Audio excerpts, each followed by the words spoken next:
ओंकार बिंदु संयुक्तं नित्यं ध्यायन्ति योगिनां कामदं मुख्यदं तुभ्यं ओंकाराय नमो नमः।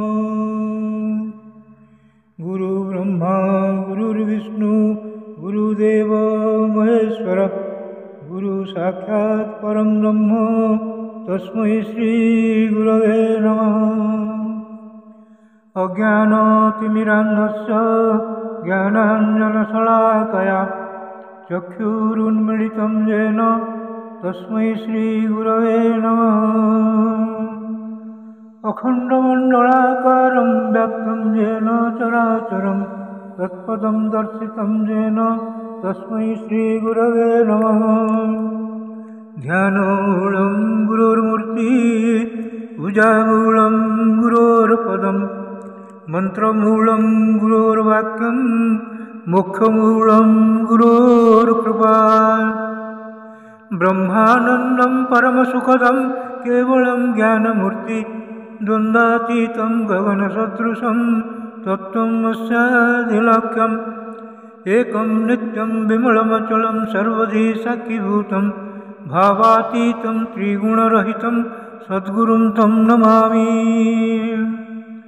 मन्नाथ श्री जगन्नाथ मद्गुरु श्री जगद्गुरु मदात्मा सर्वभूतात्मा तस्मै श्री गुरवे नमः। जंगारु ब्रह्ममूर्ति प्रणवतनुधरं सर्ववेदान्तसारं भक्तानां कल्पवृक्ष भवजलतरणि सर्वतत्त्वानुतत्त्वं योगीनां हंसतत्त्वं हरिहरनमितं श्रीपति वैष्णवानां शैवानां भैरवश्च पशुपति परमशक्तितत्त्वं च शाक्तं। बौद्धानां बुद्धसाक्षात् ऋषभजतिवर जैनसिद्धान्तसारं तं देव पातु नित्यं कलिकलुषहरं नीलशैलाजिनाथम्। अथ श्रीमद्भागवत महापुराण षष्ठस्कन्ध अथ एकोनविंशोऽध्यायः। पुंसवन व्रत विधि। नारायणं नमस्कृत्यं नरं चैव नरोत्तमं देवीं सरस्वतीं व्यासं ततो जयमुदीरयेत्। मूकं करोति वाचालं पङ्गुं लङ्घयते गिरिं यत्कृपातमहं वन्दे परमानन्दमाधवं।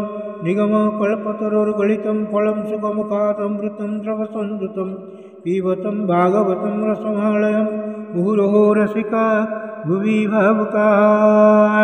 राजोवाच व्रतं पुंसवनं ब्रह्मन् भवता ददुदीरितं तस्य वेदितुमिच्छामि येन विष्णुः प्रसीदति।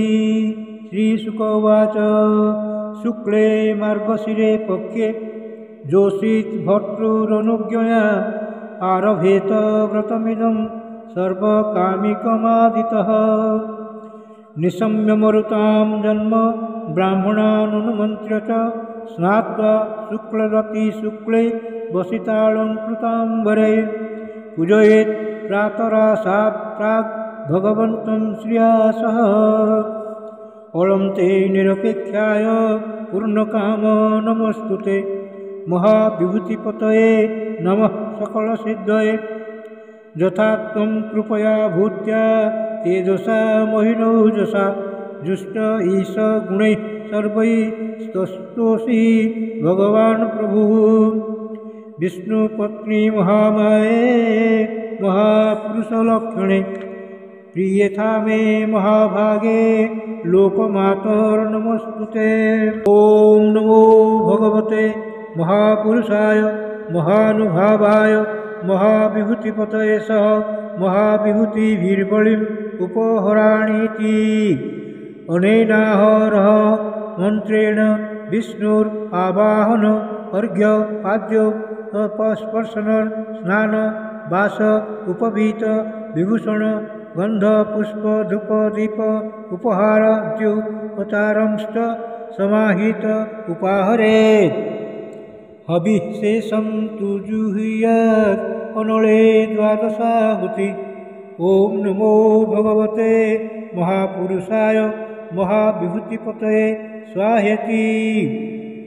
श्रियं विष्णुं च वरदा आशिषं प्रभवा बुभौ भक्त्या सम्पूजयेत् नित्यं यदिच्छेत् सर्वसम्पदः प्रणमेत् दण्डवत् भूमौ भक्तिप्रोहेण चेतसा दशवारं जपेन् मन्त्रं ततः स्तोत्रं मुदीरयेत्।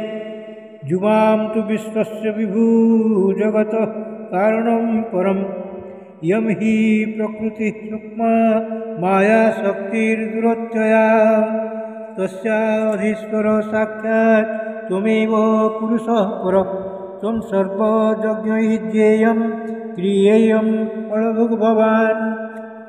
गुणव्यक्तिरियं देवी व्यञ्जको गुणभुग्भवान् त्वं हि सर्वशरीरजात्मा श्रीः शरीरेन्द्रियाशया नामरूपे भगवती प्रत्ययस्त्वम् उपाश्रयः। यथा जुवां त्रिलोकस्य वरदो परमेष्टिनौ तथा म उत्तमश्लोक सन्तु सत्या महाशिषः इत्यभिस्तूय वरदं श्रीनिवासं श्रियास तन्निः सार्ज्योपहरणं दत्त्वा आचमनमर्चयेत्। ततः स्तुवितस्तोत्रेण भक्तिप्रोहेण चेतसा यज्ञोच्छिष्टम् अवग्राह्य पुनरभ्यर्चयेत् हरिं। पतिं च परया भक्त्या महापुरुषचेतसा प्रियैस्तस्यैरुपन्नेत् प्रेमशीलः स्वयं पतिः बिभ्रयात् सर्वकर्माणि पत्न्या उच्चावचानि च। कृतम् एकतरेणापि दम्पत्योरुभयोरपि पत्न्यां कुर्यात् अनर्हायां पतिरेतत् समाहितः। विष्णोर्व्रतम् इदं बिभ्रन् न विहन्यात् कथञ्चन विप्रान् स्त्रियो वीरवती स्रग्गन्धबलिमण्डनैः अर्चेत् अहरहर भक्त्या देवं नियममास्थितः। उद्भास्य देवं स्वे धाम्नि तन्निवेदितमग्रतः आद्यात् आत्मविशुद्ध्यर्थं सर्वकामर्धये तथा। एतेन पूजाविधिना मासान् द्वादशहायनं नीत्वाथोपतरेस्ताद्वि कार्तिके चरमे हनि। स्वभूतेपः उपस्पृश्य कृष्णम् अभ्यर्च्य पूर्ववत् पदः श्रुतेन जुहुयात् तरुणा सहसर्पिषा पाकयज्ञविधानेन द्वादशैवाहुतिः पतिः।